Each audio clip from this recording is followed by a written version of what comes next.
and her older son said, "Will you wait just a few minutes? I want to come with you."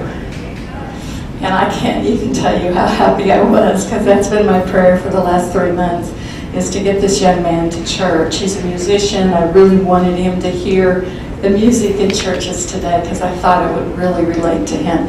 And that was one of the things that she told me he got really excited about, were the musicians at the church. So he's got a ways to go. He doesn't have a job yet, but he's working on it, and that's good news. He's working on it. That was one of the things that he and I were working on together, was getting out and start working on a job. So that's an example of kind of 24/7 being available to these people. And when I went back to the company a week later, after that initial interaction with the young man, the word had spread, and people had really thanked me, because her son had caused a lot of stress for her and a lot of anxiety on the job. And over these last 3 months, I've seen her relax. I've seen her change in her demeanor, and she's really more focused on work than she was at that point in time. Another thing about a chaplain in the workplace is that I'm on site 1/2 day a week. So I actually physically am there. And this would be one of the differences with the EAP services that I think makes the difference of having a chaplain in the workplace. So 1/2 day a week, I'm at the site and I make rounds. Using a little euphemism from the healthcare system, I make rounds. What that means is that in that 1/2 day, I go around the company and just check in with everybody. The first few weeks that I'm there, it's a lot of work about learning who you are and your family, and trying to get information so that I can start connecting with you. Because the reason for a chaplain in the workplace being on site is to build relationships. I think we all know that we're more likely to turn to and call on somebody we know and trust than somebody we don't know at all. So a chaplain, part of the purpose is for a chaplain, or for me, to get to know you. So the next week when I come, I'm saying, well, you were going to do this last weekend. How did that go? And what's happening with your son or daughter? Or one case, one situation was a gentleman, when I started at the company, had just moved his elderly mother into the home, and he and his wife were caring for her. And so we talked some about that and what the resources were in the community. And without warning, the elderly woman died. So my next step was grief communication with him. And how is he handling this, and what's happening, and that sort of thing. And we had a real good discussion, because he was a little concerned about how his grief was going. And I said, sounds pretty typical to me. And so reassuring him that he's going to go up and down and different things. So that's another example of me being on site, or a chaplain being on site, available to the employees. Now, I also can meet and have met with people off-site. So if an employee or family member feels uncomfortable having to come see the chaplain, and maybe have other colleagues wondering, why are you visiting the chaplain? They certainly can call me, or we can meet off-site, and I have an office I use for that purpose. So I also do hospital visits. Recently, one of my employees had a pretty serious surgery done. It was planned, but then things went bad, and they had to go back in and do another surgery, and she was in the hospital, I think, about 3 weeks, very long, and kind of situation. So I continuously, every few days, went to visit her, check in on her, talked with her husband, that sort of thing. And now she's not back to work yet. She still doesn't have the strength, but I'm calling her and checking in on her, making sure things are okay. So I was saying, building relationships and trust. One of the things that I run into, as most chaplains would in different institutions, is that not everybody in the workplace is a believer. So what you have is a combination of non-believers or unaffiliated believers, people who say they're Christian but don't have a church relationship, and then people who are believers.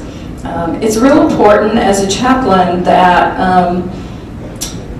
I don't proselytize. I'm not there to bring everybody to Christ, although that's what I'd like to do. But I'm there to meet you where you're at and find out about your life and work with you from that point and see if we can move. One gentleman specifically said he wanted to talk to me one day, but could I assure him that I wouldn't talk about the Bible? I said, sure. I said, I'd like to, but I won't. You know? And we kind of laughed about that. But so I knew he was an atheist, or he says he's an atheist. And so I wanted to assure him that, yeah, I didn't have to talk about Jesus or the Bible, and I would help him with his stress, because he was experiencing a lot of stress at work. So, and the other thing is it's voluntary. So you would think you would feel this pressure in the workplace.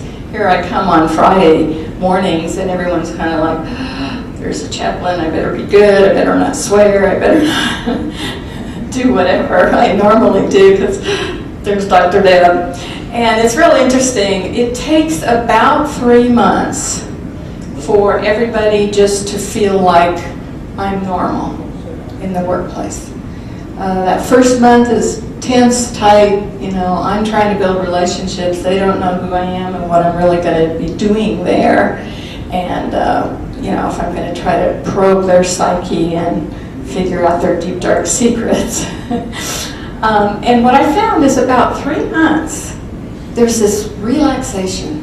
It's like, hi, Dr. Deb, how are you? Well, I'm fine. What are you doing? You know, instead of me saying, what are you doing this weekend? They'll say, what are you going to be doing this weekend? And we now have a relationship. We now in the workplace, and there's not that sense of, oh my gosh, it's a chaplain and I better be good. And some people have sworn in front of me. It happens, particularly in the one workplace that I'm at. You know, my primary function, I see, is that I want to show the love of Christ.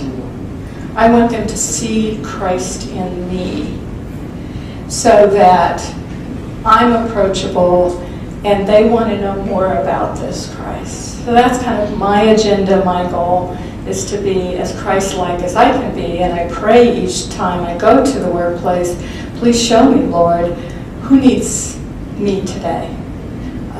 I pray for protection of the company and the people in it and who needs me today. So that's the model. That's how I operate. There's certainly some benefits to the organization I thought I'd go over quickly.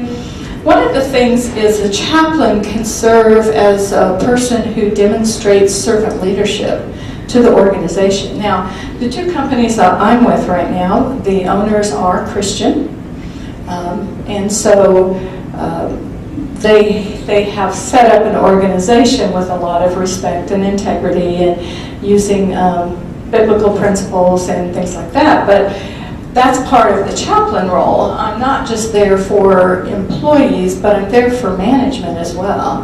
And that is to be helping them see ways in which they can be stronger servant leaders to their organization.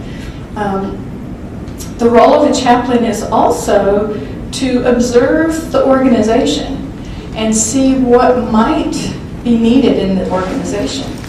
A lot of times the business owner may see it as the chaplain's there to take care of my people, but don't approach me about anything. But I see the chaplain role, and the other people in this business of workplace ministry do see the chaplain role as observing the organization and offering feedback, guidance, assistance to the organization. Because what a chaplain gets, they get to hear what the employees are thinking and feeling about the organization.